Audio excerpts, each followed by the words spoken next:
I suppose maybe I ought to apologize to Edwina in person, but I'll tell you, Vicki, I don't think I could stand being in the same room with her. I think I'd probably slap her in the face again. Well, we certainly don't need that, do we? No. What's the matter with you? You seem so far away. I've just been thinking how secure my life here has been with Joe. Seems to me we worked so hard to get to this point. Surely we must have paid our dues. I know what you mean. Sometimes I feel that way with Larry. It's like coming home, and everything that went before it was nothing but a bad dream.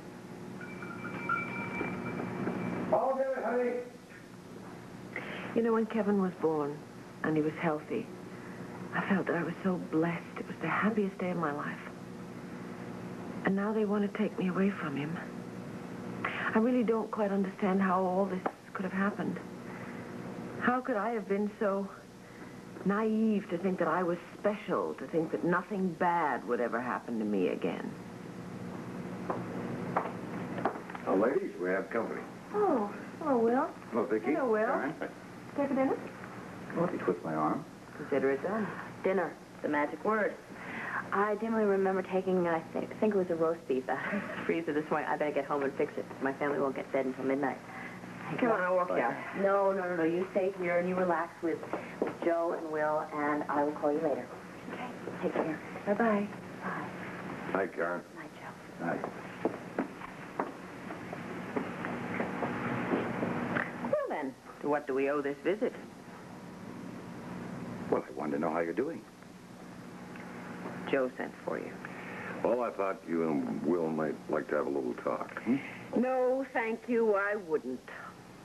I am sick to death of talking about myself. I've done nothing else for the past 5 weeks, and quite frankly, it bores me. Vicki, the last thing I'd want to do is pressure you. First of all, there was Nikki Smith. A question of whether or not she was back. And then we decided that that was a hoax. So the question I had to answer was, who hates me enough to do this to me? And the answer, of course, is Marco. But Marco is dead. And Nikki is still around. All I do is ask myself the same questions over and over and over again. And there aren't any answers. I don't have them. They're not in me. They're somewhere out there. So I really don't want to talk, and I don't want to take any tranquilizers. I want to find out who killed Marco Dames. Because his killer is running around free, and I'm on trial for murder.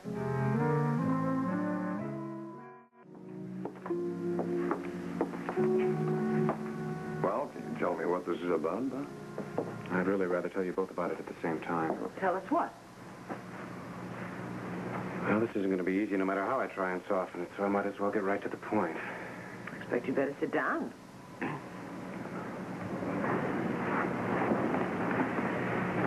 I'm sure you both realize that the trial is going against us.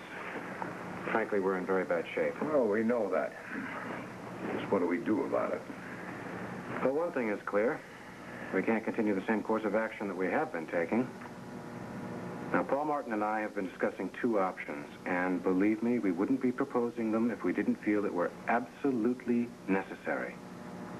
I see. And what are they? The first option is to put Vicki on the witness stand tomorrow and for you to come clean with everything that you know about Tina and Marco. Now, that is the option that both Paul and I recommend. That is not an option. It never was, and it never will be. Vicki, if you tie our hands like that, then the only other course of action we have is to change your plea. To what? Not guilty by reason of insanity. We'll take the position that Vicki killed Marco while she was suffering from a multiple personality disorder, which caused her to become Nikki Smith.